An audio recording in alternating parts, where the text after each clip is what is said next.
रहीम। अस्सलाम वालेकुम स्टूडेंट्स, कैसे आप सब? उम्मीद है सब खैरियत से होंगे।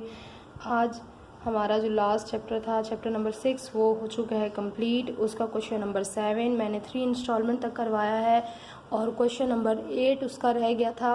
वो आप लोगों के लिए होमवर्क है, वो आप लोग उसको सॉल्व करें। बिल्कुल सेम मेथड से हैं जिस तरह पिछले 6 क्वेश्चन थे, 7 क्वेश्चन थे। आप लोग होमवर्क करें और उसका जो भी आंसर आता है वो मुझे कमेंट करके बताएं। और अगर आपसे फिर भी वो क्वेश्चन सॉल्व नहीं होते तो you can ask me in the comment section. इंशाल्लाह मैं वो फिर करवाने की कोशिश करूँगी दोबारा से। तो अब हमारी 5.1, 5.2 और 5.3 जो है वो कंप्लीट हो चुकी थी। अब हम चलेंगे 5.4 की तरफ। उससे पहले ये रिक्वेस्ट करूँगी कि अगर आप चैनल पर नए हैं तो चैनल को ज़रूर सब्सक्राइब करके बेल आइकन को प्रेस कर लें, ताकि आपको सारे चैप्टर्स की वीडियो साथ साथ मिलती रहें डेली बेसिस पे। और उन फ्रेंड्स के साथ शेयर करें जो घर बैठकर पढ़ रहे हैं और ट्यूशन्स और स्कूल या कोचिंग की फीसेस अफोर्ड नहीं कर सकते।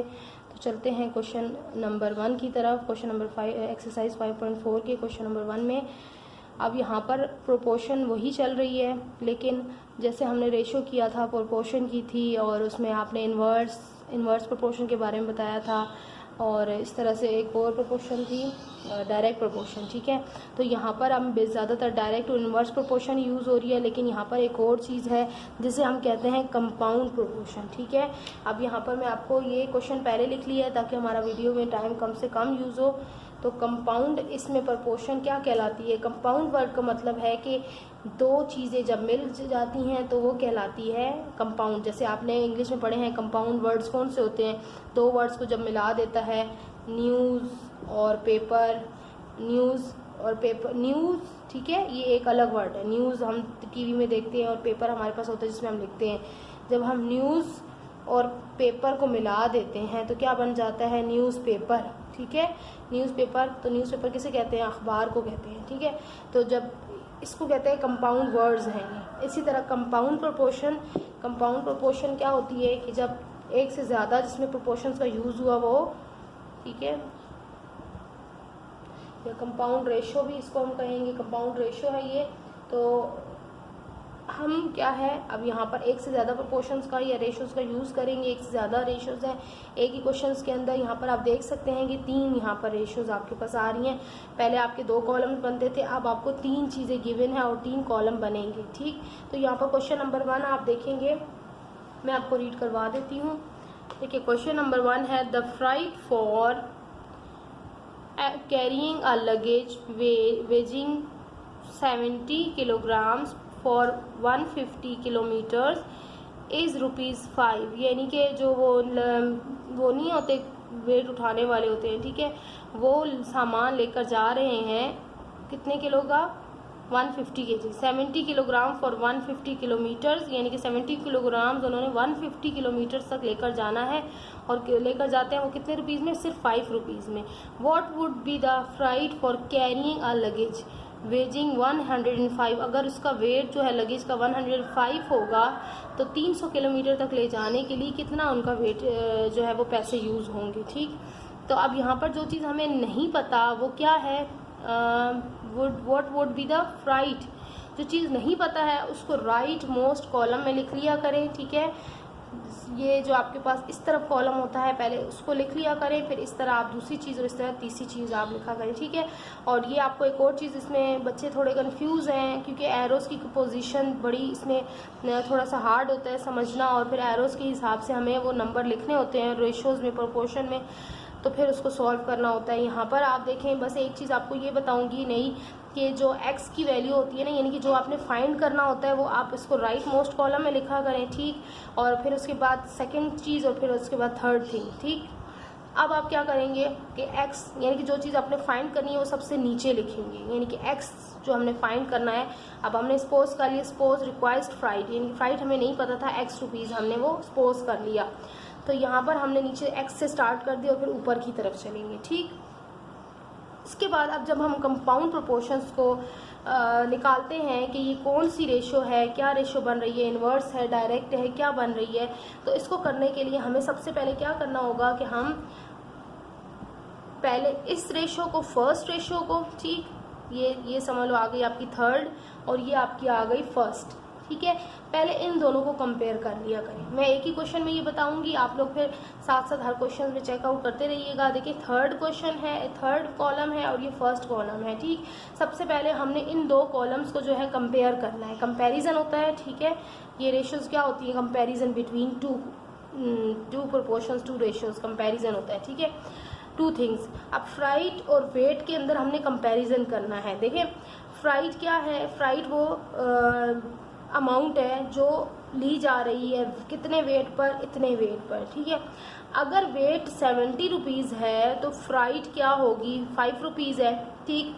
तो अगर वेट बढ़ जाएगा किसी चीज़ का तो ऑब्वियसली उसकी फ्राइट भी क्या होगी, बढ़ जाएगी, ठीक। तो अब यहाँ पर आप देखा करें कि इस तरफ से ये अगर बढ़ना शुरू हो रही है, यहाँ से ये नीचे की तरफ बढ़ रही है ना, यानी कि अगर वेट 70 रुपीज़ है, वेट भी आपका बढ़ रहा है, ठीक। वेट 70 रुपीज़ था, उससे 70 kg था और 105 kg हो गया। और यहाँ पर अगर 70 kg पे फ्राइट जो इसकी है वो 5 रुपीज़ है, तो ऑब्वियसली 105 पर आपकी बढ़नी चाहिए। क्योंकि आप देखें, आप अगर TCS वगैरह भेजते हैं और इस तरह की वो जो सामान हम डिलीवर करते हैं तो क्या होता है, जितना वेट के हिसाब से उसकी अमाउंट फिक्स होती है, ठीक है। फिक्स रेट होता है और फिक्स उसकी अमाउंट होती है। जितना वेट बढ़ता जाता है उतनी उसकी अमाउंट बढ़ती जाती है। हम जब इस तरह से अपना सामान TCS या कुछ भी चीज़ें कुछ भी इस तरह से भेजते हैं, कार्गो करते हैं, तो उसमें आपका वेट काउंट होता है, ठीक। तो यहाँ पे आपको ये बात समझ आ गई कि वेट बढ़ने से उसकी फ्राइट यानी कि उसकी जो किराया आप कह सकते हैं, ठीक है, उसका किराया भी बढ़ता जाएगा। तो अब देखें, एक चीज़ बढ़ने से जब दूसरी चीज़ बढ़ रही है तो ये क्या प्रोपोर्शन कहलाती है, ये क्या कहलाती है, डायरेक्ट प्रोपोर्शन, ठीक है। हमने ये पढ़ा था स्टार्ट में, मैंने आपको बताया था 5.1 या 5.2 के स्टार्ट में। डायरेक्ट प्रोपोर्शन क्या होती है कि एक चीज़ अगर बढ़ रही है तो दूसरी भी बढ़े, और अगर एक चीज़ कम हो रही है तो दूसरी भी कम हो, ये कहलाती है डायरेक्ट प्रोपोर्शन। तो हमने अब हमारी रह गई ये वाली प्रोपोर्शन, ठीक। अब अगर हम इन दोनों प्रोपोर्शंस को करें या इन दोनों को, ठीक है, पहले हमने इसको x वाली को इसके साथ किया फर्स्ट के साथ, अब x वाली को ही हम दूसरी के साथ करेंगे। इन दोनों को फिलहाल नहीं करेंगे, पहले x वाली को इसके साथ कर लेंगे। देखिए कह रहे हैं कि इतने डिस्टेंस पे ये 5 रुपीज़ अमाउंट है, इतने डिस्टेंस तक 5 रुपीज़ अमाउंट है, यानी कि आप उन्होंने कहा है कि 150 किलोमीटर तक 5 रुपये लिए जाएंगे वेट के, ठीक। और फिर कह रहे हैं कि फिर अगर इसका डिस्टेंस बढ़ रहा है, ठीक, ये देखें डिस्टेंस बढ़ रहा होता है ना, एरो उस तरफ लगा लिया करें जिस तरफ, यानी कि एरो का फेस जो है, एरो का ये जो मुंह है, ये आप बढ़ी हुई चीज़ की तरफ किया करें जहाँ चीज़ ज़्यादा हो रही है। तो बस इसी फॉर्मूले को माइंड में रखते हुए आप रेशो निकाला करें। अब यह डायरेक्ट प्रोपोर्शन है। अब ये देखें 150 रुपीज़ से 300 रुपीज़ हो गई, ठीक। वेट अगर बढ़ेगा, डिस्टेंस बढ़ेगा तो अमाउंट भी तो बढ़ेगी ना। अब ये तो नहीं है कि वो 1 किलोमीटर 5 किलोमीटर पे वो 150 किलोमीटर पे 5 रुपये ले रहे हैं, तो उसके डबल पे 300 किलोमीटर पे भी वो 5 ही रुपये लेगा। रिक्शे की किराया एग्जाम्पल ले लें, आप अगर 5 किलोमीटर तक जाएँ या 150 किलोमीटर तक जाएँ तो हो सकता है वो आपसे 100 रुपये ले, लेकिन आप बोले मुझे 300 किलोमीटर जाना है, डबल उसके डबल रास्ते पे जाना है, तो वो क्या 100 रुपये लेगा? नहीं, वो डबल प्राइस लेगा। तो मतलब इस चीज़ के बढ़ने से ये चीज़ बढ़ रही है, डिस्टेंस के बढ़ने से प्राइस बढ़ रही है, तो ये भी आपकी क्या हो गई, डायरेक्ट प्रोपोर्शन, ठीक। तो अब यहाँ देख लें, since ratio between weight and freight is direct proportion, ये हमने ऊपर लिख लेना है, अपने पास लिख लेना है। क्वेश्चन के स्टार्ट में आप लोग लिख लिया करें। अब इसकी प्रोपोर्शन बनाते हैं, इसको हम किस तरह से लिखेंगे वो हम देखते हैं। सबसे पहले आप स्टार्ट करेंगे x से, यहाँ पर x वाली वैल्यू जो है ना, इससे स्टार्ट करेंगे और नीचे जहाँ पर एरो का मुंह है यहाँ से आप पहले लिखना स्टार्ट करें, तो ये आपके लिए ज़्यादा इसमें बेटर रहेगा। तो मैं आपको बताती हूँ, x ये x है, यहाँ से स्टार्ट किया, रेशो का साइन। अब यहाँ पर ये नंबर दूसरा इसका क्या है 5 इसके साथ, ठीक, ये लिख लिया। अब उसके बाद हमारे पास क्या आता है, प्रोपोर्शन का साइन, यही लिखते थे हम पहले भी। तो वहाँ पे अब दूसरी तरफ हमारी एक और रेशो हो जाती थी, लेकिन अब क्या है, यहाँ पर 2 रेशोज मजीद हैं। पिछली एक्सरसाइज में हमारे पास सिंगल रेशो होती थी, अब ये 2 रेशोज हैं, यानी कि कंपाउंड प्रोपोर्शन है, ठीक। अब यहाँ पर हम किस तरह से इसको लिखेंगे, हम एक ब्रैकेट ड्रॉ कर लेते हैं। ब्रैकेट के अंदर हम क्या करेंगे, दोनों प्रोपोर्शंस को हम एक प्रोपोर्शन काउंट करके, तो दोनों रेशोज़ को एक रेशो काउंट करके हम लिखेंगे। और आप देखें इसको हम किस तरह लिखेंगे, देखें अगर 1:2, अब इसका क्या मतलब होता है, x डिवाइडेड बाई 5, ये भी मैं शुरू में बता रही हूँ कि रेशो को हम इस तरह से भी लिख सकते हैं, ठीक है। तो इस तरह से लिखें, चाहे आप इस तरह से लिखें, बात एक ही है, बात बस समझने की होती है। अब आप देखें यहाँ से हम स्टार्ट कर रहे हैं पहले इसको, क्योंकि इसका और इसका कंपैरिजन था तो मैं इसको लिख रही हूँ, और एरो वाली मुंह से जिस तरफ एरो का फेस है ना उस तरफ से लिखना स्टार्ट कर रही हूँ जैसे एक्स को किया है। पहले हमारा है 105 और दूसरा फिर इसके साथ क्या वैल्यू है, नीचे से लिखना स्टार्ट करूंगी मैं, सॉरी नीचे से इसलिए लिखना नहीं, 105 और दूसरी हमारे पास क्या है फिर 70, ये आपकी एक हो गई। ठीक इसी तरह जिस तरह हमने x और 5 लिखी इसी तरह हमने 105 और 70 लिख ली। अब दूसरी हमारी क्या है 300 और 150। आई होप समझ में आ गया होगा कि x वाली हमने देखें कैसे लिखी, एरो के फेस की तरफ से स्टार्ट की और 5 उसकी तरफ चले गए, x/5। ठीक है, x/5। अब प्रोपोर्शन का साइन आएगा, पहले हम सिंगल रेशो लिखते थे दूसरी साइड पे, लेकिन यहाँ हमारे पास 2 रेशो हैं, तो ये हम किस तरह लिख रहे हैं दोबारा से मैं ये समझा रही हूँ आपको, गौर से देखें कि हमने इसकी तरफ से स्टार्ट करना है ना, इसका और इसका कंपैरिजन किया तो पहले हम ये लिख लेंगे। देखो जिस तरफ एरो का फेस है वहाँ से स्टार्ट कर रही हूँ, 105 और 70 ओवर 70, 105। अभी इसको ना देखें, जिस तरह हमने x/5 लिखा है इसी तरह हम ये 105 और रेशो 70 लिख रही हैं। ठीक है, ये लिख ली। अब दूसरी हमारे पास क्या आती है 300 और 150। अब आ जाए 300/150। ठीक, आई होप कि आपको ये क्लियर हो गया होगा कि किस तरह से लिखना है। नेक्स्ट क्वेश्चन में मैं जल्दी से चलूंगी ताकि हमारी वीडियो जल्दी से कंप्लीट हो जाए। अब यहाँ पर देखें ये हमारे लिखने का मेथड कंप्लीट हो गया। अब हम इसको सॉल्व करने के लिए किस तरह से लिखेंगे, प्रोडक्ट ऑफ एक्सट्रीम, ये मैं वहाँ पे स्टार्ट करूँगी ऊपर ताकि हम इसको आगे सॉल्व कर सकें। ये मेरे कॉलम बने रहे, ये रेशो मेरी बनी रहे, यहाँ पर आपको मैंने बता दिया है। अब यहाँ पर देखिए हम इसको किस तरह से लिखेंगे। नाउ कोई फॉर्मूला, प्रोडक्ट ऑफ एक्सट्रीम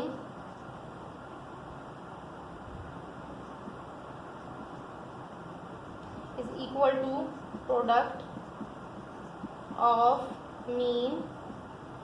देखिए प्रोडक्ट ऑफ एक्सट्रीम, अब ये किस तरह से आपने लेना है, ये यूं हो गया और ये यूं हो गया। ठीक, तो x मल्टीप्लाई बाय किस तरह से लिखेंगे, इसको मल्टीप्लाई की फॉर्म में कोई मसला नहीं है, ऊपर से लिखें या नीचे से इसको लिखना स्टार्ट करें, बात एक ही है। बीच में क्या इक्वल का साइन आएगा, प्रोडक्ट ऑफ मीन क्या बन रहा है 5 मल्टीप्लाई बाय 300 मल्टीप्लाई बाय 105। यहाँ तक आई होप आपको समझ में आ गया होगा। पूरी कोशिश की है आपको सही से प्रोपोर्शन और रेशो और ये कॉलम लिखने का तरीका सिखा दूँ कंपाउंड प्रोपोर्शन में, और मुझे उम्मीद है कि आप लोगों को ज़रूर समझ में आ गया होगा। अगर समझ में आया या नहीं आया मुझे कमेंट सेक्शन में ज़रूर बताइएगा। ठीक, अब हम इसको सॉल्व करने की कोशिश करते हैं। देखिए सॉल्व करने के लिए हमने क्या करना है, डायरेक्ट मैं आपको बता रही हूँ, स्टेप बाय स्टेप नहीं करेंगे, जल्दी से चलेंगे। देखें एक्स हमने अकेला छोड़ना होता है, ये आपको पता है, एक साइड पर एक्स अकेला छोड़ दिया।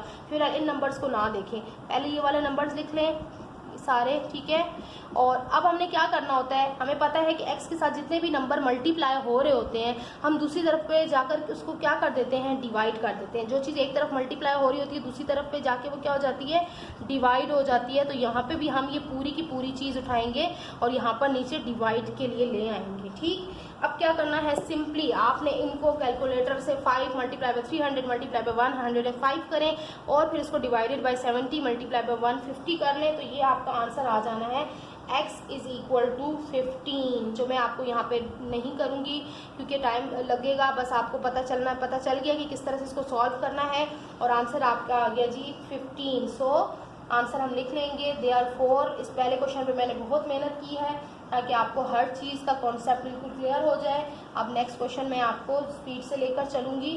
फ्राइट इज़ 15 रुपीज़ और यही इसका आंसर है। ठीक, आई होप आपको समझ में आ गया होगा। अब जल्दी से चलते हैं क्वेश्चन नंबर 2 की तरफ।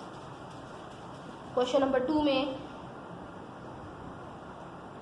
यहाँ पर देखें कि क्या करना है, the freight of carrying a luggage weighing. अब ये भी वही चीज़ है। ठीक है, फ्राइट है, इसमें फ्राइट दी हुई है, लगेज दिया हुआ है, और अब हम देखते हैं इसके कॉलम बनाते हैं। पहले हम देख लेंगे सपोज क्या करना है, वी सपोज रिक्वायर्ड फ्राइट। अब यहाँ पे भी फ्राइट ही रिक्वायर्ड है, एक्स कर लिया। ठीक, और नाउ रेशो बिटवीन। अब रेशो पहले मैं लिखूंगी नहीं, पहले मैं आपको समझाऊंगी, ये थोड़ा सा लिख कर आपको बताती हूँ। Between weight of luggage distance, ठीक है, 3 चीज़ें गिवन है ना, तो and freight, FREIGHT, freight is direct proportion. चले मैं ये लिख देती हूँ, फिर आगे आपको समझा देती हूँ कि किस तरह से डायरेक्ट प्रोपोर्शन है।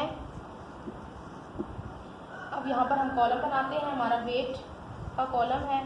पहले हमें फाइंड क्या करना है, मैंने आपको बताया ना, जो फाइंड करना है वो यहाँ से लिखना स्टार्ट कर दे। तो फाइंड हमने फ्राइट करना है, ठीक है, और ये वही रुपीज़ में है।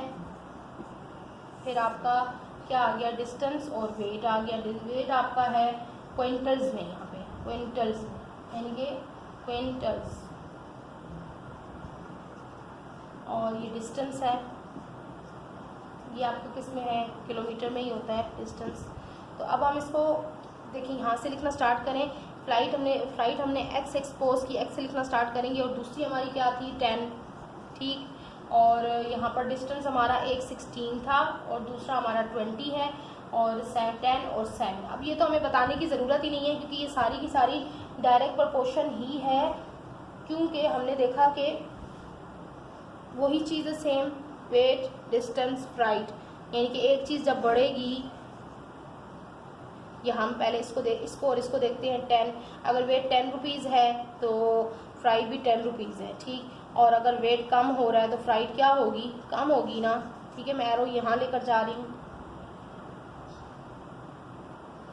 या आप एरो इस तरफ ले लें। देखिए आपने ये देखना होता है कि एरो को किस तरफ से लेकर जाना है, यानी कि किस तरफ चीज़ चल रही है। यानी कि अगर हम पढ़ रहे हैं कि वेट 10 है, ठीक, और एरो जो है जब वेट कम होगा तो क्या होगा, यहाँ ये भी कम हो जाएगा, ठीक है, ज़्यादा चीज़ की तरफ। वहाँ पे पहले मैंने आपको बताया ज़्यादा नंबर की तरफ एरो का फेस कर दें, लेकिन अब मैं इस क्वेश्चन में आप उस हिसाब से करें कि जिस तरफ आपकी चीज़ मूव कर रही है। ये हर तरह क्वेश्चन में यही देखा करें कहाँ आपकी चीज़ मूव कर रही है कंपैरिजन में। यहाँ पर देखिए 10 से लेस होती जा रही है, तो आप एरो को उस तरफ चलाएं, क्योंकि हम आगे की तरफ जिस तरफ चल रहे हैं ना, एरो का फेस वहाँ होना चाहिए। तो यहाँ पर भी जब वेट कम होगा तो फ्राइट उसकी कम होती जाएगी, ठीक, और इसी तरह अगर डिस्टेंस कम होगा तो फ्राइट भी कम होता जाएगा, ठीक है।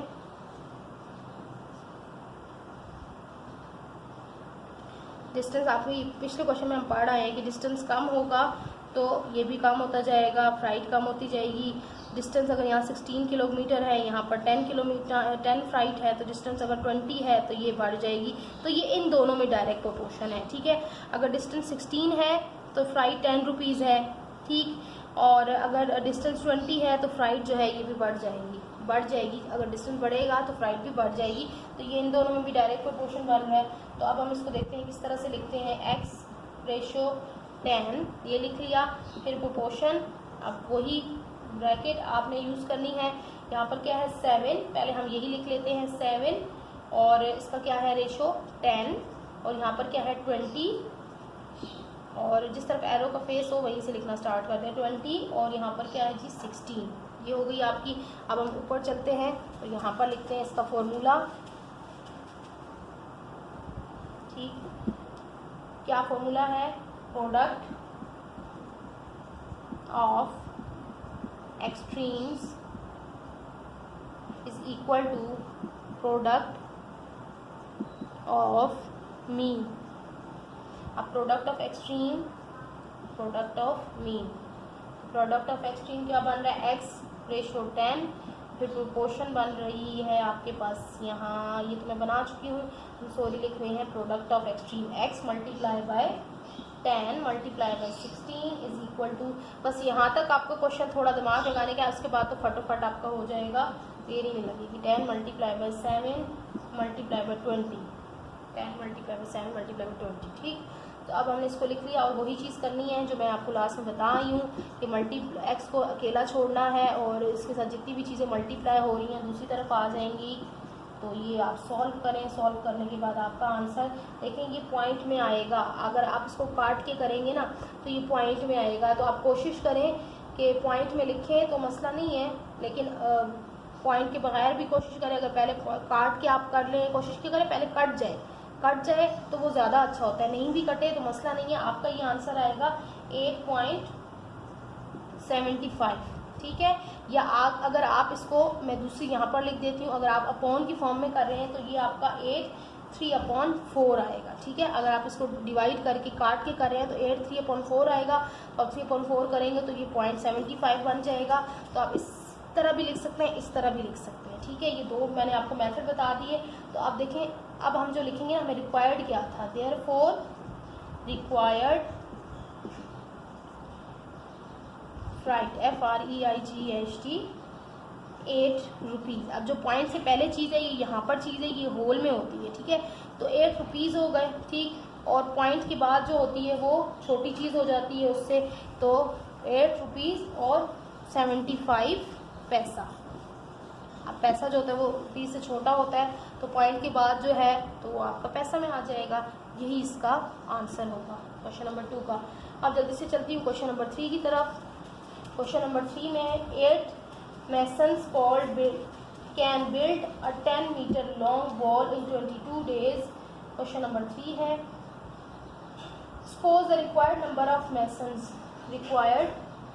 suppose हम इसलिए लिखते हैं कि हम खुद से अपने उससे लिख रहे होते हैं, सोच रहे होते हैं, suppose कर लेते हैं, फर्ज कर लेते हैं। suppose that required number of masons are x, ठीक। उसके बाद हमने ratio between length of wall, ratio between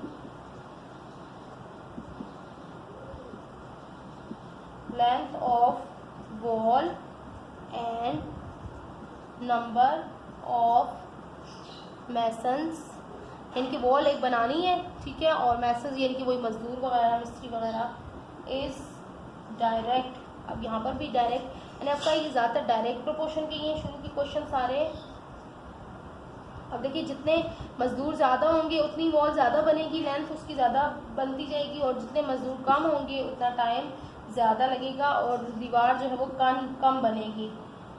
अब ये तो हो गई डायरेक्ट प्रोपोर्शन यहाँ पर, यानी कि जितने नंबर ऑफ मैसन ज़्यादा होंगे उतनी ही लेंथ वॉल बढ़ती जाएगी, और जितने नंबर ऑफ मैसन्स कम होंगे उतनी लेंथ जो है वो कम होती जाएगी। अब एक और चीज़ इसके बाद है days, but ratio between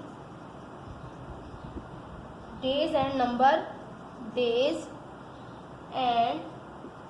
number of masons is inverse, ठीक है, इनवर्स प्रोपोर्शन। अब ये मैं आपको लिखकर सिखाती हूँ कि ये इनवर्स क्यों हुई। पहले हम मैसन जो हमने फाइंड करना है वो लिख लें, और नंबर ऑफ, फिर हमारे पास क्या है, डेज है, और फिर हमारे पास क्या है, लेंथ है, लेंथ ऑफ वॉल मीटर में है, ठीक। तो अब नंबर ऑफ मैसन्स पहले एक तो फाइंड करना है, नीचे लिख लें। दूसरा कितने दिए गए हैं, 8 गिवन है, और नंबर ऑफ 6 और डेज और 22 डेज हैं, और यहाँ पर नंबर ऑफ लेंथ जो है वो 165 मीटर से 10 मीटर तक है। अब आप देखिए इन दोनों का कंपैरिजन देखिए, नंबर ऑफ मैसन्स अगर 8 हैं तो लेंथ 10 मीटर हो रही है, ठीक है, वॉल की लेंथ 10 मीटर बन रही है, सही है। और अगर नंबर ऑफ मैसन्स अगर हम बढ़ाएं तो लेंथ भी बढ़ जाएगी, ठीक। यहाँ पर आपको ये समझ आ गया। एक चीज़, अगर ये बढ़ेगी, या अगर हम चाहते हैं कि ज़्यादा लेंथ की बने तो हमें ज़्यादा मजदूर लगाने पड़ेंगे। ये तो नहीं हो सकता कि हम कम मजदूरों को बोले कि नहीं जी इतनी आप बना सकते हैं तो हमें तो इतनी ही चाहिए, ऐसा नहीं पॉसिबल होता, ठीक है। फिर उसके बाद हम करते हैं नंबर ऑफ मैसन्स और डेज़ में। देखिए, अगर नंबर ऑफ मैसन्स कम होंगे तो ज़्यादा डेज़ लगेंगे, और अगर नंबर ऑफ मैसन्स ज़्यादा होंगे तो कम डेज लगेंगे। ये तो ऑब्वियसली बात है कि जितने मजदूर ज़्यादा होंगे, अगर आप 5 मजदूर लगा रहे हैं एक कमरे के अंदर, एक कमरे को बनाने में, तो वो एक दिन में हो सकता है कमरा तैयार कर दें। लेकिन अगर आप एक मजदूर लगा रहे हैं एक कमरा बनाने में, तो वो क्या करेगा, वो एक दिन में तो वो कमरा नहीं बना सकेगा, उसको तो 5 दिन लग जाएंगे। तो ये क्या हो गई, इन्वर्स प्रोपोर्शन हो गई, ठीक है। आई होप कि आपको ये समझ में आ गई इन्वर्स प्रोपोर्शन। अब हम लिख लेते हैं फॉर्मूला, ठीक। पहले रेशियो लिखो, x रेशो 8 प्रोपोर्शन। अब यहाँ पर क्या हमारे पास, ये 165 और रेशो 10, और ये क्या है हमारे पास 22 एरो के फेस की तरफ से, और 6, ठीक। अब हम इसका कर लेते हैं प्रोडक्ट ऑफ मीन और प्रोडक्ट ऑफ एक्सट्रीम। यहाँ पे लिखना पड़ेगा प्रोडक्ट ऑफ मीन और product of extreme, product of extreme is equal to product of mean. तो चलें जी, product of extreme, product of mean, तो लिखें x मल्टीप्लाई बाय आपका बन रहा है 6 multiply by 10 is equal to 8 multiply by 165 multiply by 22। तो x अकेला रह गया 8 multiply by 165 multiply by 22 divided by 6 और 10 इधर आ गए, और ये आपका हो गया जी x की वैल्यू। आप इसको सॉल्व करें तो ये आपका आंसर आ जाना है 484, और यही आपका डिटेल में आप लिख सकते हैं। Therefore required number of mason is 84। मैं लिख देती हूँ, चलें। देयरफॉर टाइम बहुत कंज्यूम होता है ऐसे स्टेटमेंट पे। रिक्वायर्ड बात बस ये है कि आपको चीज़ समझ में आ गई है तो स्टेटमेंट्स अब आप लोग खुद भी लिख सकते हैं, ठीक। फिर भी मैं इन क्वेश्चन में लिख रही हूँ ताकि आपको रेशोज़ का पता चल सके, प्रोपोर्शन का पता चल सके। ये आपका आंसर है, ठीक। अब चलते हैं क्वेश्चन नंबर 4 की तरफ।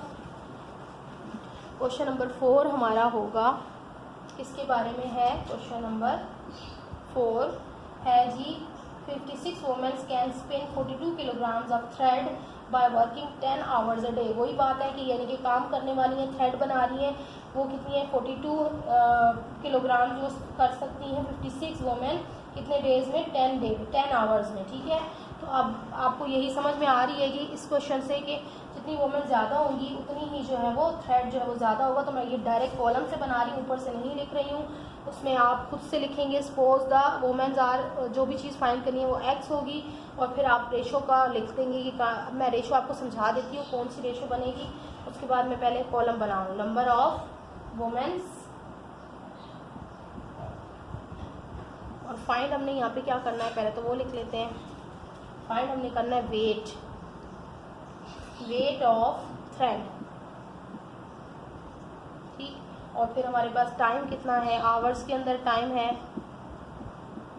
अच्छा, वेट ऑफ थ्रेड हमारे पास पहले तो एक नहीं गिवन है और दूसरा गिवन है 42 पे, और उस पर कितनी वुमेन्स काम कर रही हैं 56, पहले टाइम में 56 पे 56 वुमेन है जो 42 kg जो है वो बना रही हैं थ्रेड, ठीक। और फिर अगर वुमेन्स 50 हो जाएं, सही है, 56 वुमेन है तो 42 थ्रेड बना रही हैं। अगर वुमेन्स 50 हो जाएं, कम हो गई हैं वुमेन्स, ठीक है, तो क्या होगा, थ्रेड भी तो कम हो जाएगा ना। कम औरतें कम ही धागा बनाएंगी ना, कम औरतें कम काम करेंगी। ये तो नहीं हो सकता कि ज़्यादा औरतें कम काम करें, कम औरतें ज़्यादा काम करें, ऐसे नहीं हो सकता, ठीक। तो ये डायरेक्ट प्रोपोर्शन बन गई। और यहाँ पर नीचे हमारे पास क्या था, टाइम 10 आवर्स और 6 आवर था। देखें, अगर 10 आवर्स औरतें काम करेंगी और वो 42 वो बनाएंगी, ठीक है, 42 kg बनाएंगी, तो अगर ये टाइम कम हो रहा है, ठीक है, अगर वो 6 आवर्स बनाए तो जो थ्रेड भी तो कम बनेगा, ठीक है। अगर एक ही नंबर की औरतें मतलब 56 ही हैं अगर, तो वो 10 आवर्स काम कर रही हैं, तो ऑब्वियसली अगर इतना बन रहा है तो फिर अगर वो 6 आवर्स काम करेंगी, 4 घंटे वेस्ट हो गए, 4 घंटे उन्होंने काम नहीं किया, तो क्या होगा, थ्रेड क्या ज़्यादा बन जाएगा, नहीं, थ्रेड बढ़ेगा नहीं, बल्कि थ्रेड की क्वांटिटी क्या होगी, कम ही हो जानी। ये कम हो रहा है तो ये भी कम हो रहा है, ठीक। तो इनकी भी डायरेक्ट प्रोपोर्शन है, तो हम लिख लेंगे सारी number of women times and weight is direct proportion, ये आप ऊपर लिख लीजिएगा, ठीक। अब हम इसको सॉल्व कर लेते हैं। लिख कर फॉर्म x रेशो 42 प्रोपोर्शन यहाँ पर 50 लगा लें, 50 और 56 और फिर आपका आ गया 6 और 10, ठीक। अब आप इसको कर लें, product of extremes is equal to product of mean. अब प्रोडक्ट ऑफ एक्सट्रीम ये रहा, प्रोडक्ट ऑफ मीन ये रहा। अब लिख लें x multiply by 10 multiply by 56 is equal to 42 multiply by 50 multiply by 6। तो अब x को अकेला छोड़ें यहाँ पर, 42 मल्टीप्लाई बाय 50 मल्टीप्लाई बाय 6, और x अकेला रहा तो 10 मल्टीप्लाई बाय 56 इधर आ गया। जब आपने इनको सॉल्व किया तो ये आपका आंसर आ गया 22.5 kg थ्रेड, ठीक। ये आपको आंसर नज़र आ रहा है। ठीक है, तो ये आपका आंसर आ जाएगा और आप मुझे कमेंट में बताइएगा कि आंसर सही था ना या नहीं। ऊपर की चीज़ मसला नहीं करेगी, आप पहले 3 क्वेश्चन में लिख के बता दी, बाकी भी सेम एज आपने लिख लेनी है हर क्वेश्चन के अंदर। उसमें मेरा बहुत टाइम लग रहा है तो आपके लिए भी वीडियो लंबी हो जाएगी, इसलिए मैं आप कॉलम से स्टार्ट कर रही हूँ। तो ये हो गया क्वेश्चन नंबर 4। अब क्वेश्चन नंबर 5। क्वेश्चन नंबर 5 में हमने क्या फाइंड करना है, मैं कॉलम में डायरेक्ट आपको शो करूँगी। एक्सपेंडिचर क्या होते हैं, खर्च, अखराजात वगैरह रुपीज़ के अंदर हैं, और उसके बाद डेज़, कितने डेज़ के कितने एक्सपेंडिचर हैं, और फिर आपका आ रहा है रेट, ये भी रुपीज़ के अंदर आ रहा है। ठीक, तो पहले एक्सपेंडिचर हमने फाइंड करने हैं, और एक एक्सपेंडिचर दिए हुए 12। अब डेज़ एक दिए हुए 16, यानी 16 डेज़ पे 12 एक्सपेंडिचर है, और 12 रुपीज़ एक्सपेंडिचर है, और 5 डेज़ पर मालूम नहीं है। और यहाँ पर रेट इसका 500 है, और यहाँ पर 300 है। तो क्वेश्चन में थोड़ा सा देख लेती हूँ। 500 पर क्विंटल्स में है, what would be the expenditure for 5 days if the rate become ₹300 पर क्विंटल्स। ठीक है, पर क्विंटल्स की अमाउंट। अब देखें यहाँ पर अगर आप 12, पहले इसको और इसको हमने करना होता है। ठीक है, एक्सपेंडिचर और परसेंट की रेट देखें, ये क्या बन रही है। यहाँ पर देखें, अगर अगर आपका रेट जो है वो कम हो रहा है, एक्सपेंडिचर रेट परसेंट उसका क्विंटल्स का, ठीक है, क्विंटल्स के ऊपर अगर इसका रेट कम हो रहा है तो एक्सपेंडिचर क्या हो जाएंगे, आपके कम हो जाएंगे। यानी कि कोई चीज़ आपको पहले महंगी मिल रही थी और अब वो सस्ती मिल रही है, तो आपके जो अखराजात थे वो पहले ज़्यादा थे, अब वो क्या हो जाएंगे, कम हो जाएंगे। ठीक है, अगर एक चीज़ आपको सस्ती थी, महंगी थी और सस्ती हो गई है, तो पहले जो आप उस पर 12 रुपये लगा रहे थे, अब उस पर क्या लगाएंगे, आप उस पर कम रुपए लगाएंगे, लेकिन नंबर ऑफ हमें रुपए जो है वो पता नहीं है, तो बस ये हमने फाइंड करने हैं। अब आप देखें कि अगर यहाँ पर क्या है, अगर 16 डेज़ में 12 रुपीज़ खर्च हो रहे हैं, ठीक है, 16 दिन में 12 रुपये खर्च हो रहे हैं, 12 रुपये अखराजात आ रहे हैं, तो अगर नंबर ऑफ़ डेज़ कम होंगे, 5 दिन हैं, तो 5 दिन में अखराजात भी कम ही हो जाएंगे ना। ये नहीं कि हम 5 दिन में, कभी कभार होता है कोई स्पेसिफिक सिचुएशन हो, कोई इवेंट आ जाए बीच में, या कुछ उस पर खर्च आप कर लें, तो वो सिचुएशन अलग है। लेकिन नॉर्मल लाइफ में क्या होगा कि अगर नंबर ऑफ़ डेज़, और यानी कि जितने ज़्यादा दिन होंगे उतने ज़्यादा खर्च ज़्यादा होगा, और दिन जितने कम होंगे आपके और अखराजात, यानी कि आप अगर एक होटल पे स्टे करें एक दिन, तो आपके अगर वहाँ पर आपने 1000 रुपये पे करना है, तो और आप अगर वहाँ पर 2 दिन स्टे करें तो क्या होगा, 2000 रुपीज़ होंगे ना। तो ये वही चीज़ कंडीशन है, ये डायरेक्ट प्रोपोर्शन बन रही है। ऊपर आप लिख लेंगे ratio between proportion between rate, days and expenditure are direct proportion. ठीक, अब हम इसको लिख लेते हैं, यहाँ से लिखना स्टार्ट कर दें। एक्स रेशो 12, प्रोपोर्शन इसकी बन रही है 300 डिवाइडेड बाय 500, और इसकी 15 डिवाइडेड बाय 16, 5 डिवाइडेड बाय 16। तो अब हम इसको लिख लेंगे, product of extremes is equal to product of mean. Product of extreme क्या आ रहा है आपका, ये देखें, ये रहा, और ये प्रोडक्ट ऑफ मीन है। x multiply by 16 multiply by 500, बहुत गंदा लिख रही हूँ राइटिंग में, 500 is equal to 12 multiply by 300 multiply by 5। तो x आपका चला जाएगा एक साइड पर अकेला, 12 मल्टीप्लाई बाय 300 मल्टीप्लाई बाय 5, और 16 मल्टीप्लाई बाय 500 आप करेंगे तो x की वैल्यू आपके पास आ जानी है जी 2.25 रुपीज़, और यही आपका आंसर होगा। ठीक, तो ये क्वेश्चन भी हो गया हमारा कंप्लीट। अब अगर हम क्वेश्चन नंबर 6 करें, और क्वेश्चन नंबर 7, क्वेश्चन नंबर 8, और क्वेश्चन नंबर 9 और क्वेश्चन नंबर 10, तो ये हमारा अच्छा खासा टाइम कंज्यूम करेगा, और ये वो इस वीडियो में पॉसिबल नहीं है। फिर वीडियो जो है वो बहुत लॉन्ग हो जाती है। तो इंशाल्लाह 5 क्वेश्चन इस वीडियो में और 5 क्वेश्चन मैं इंशाल्लाह नेक्स्ट वीडियो में अपलोड करूँगी। ठीक है, तो देखते रहिएगा, और चाहे वीडियो अच्छी लगे और सीखने को मिला हो तो लाइक और कमेंट सेक्शन में ज़रूर बताइएगा। इजाज़त चाहती हूँ, अल्लाह हाफिज़।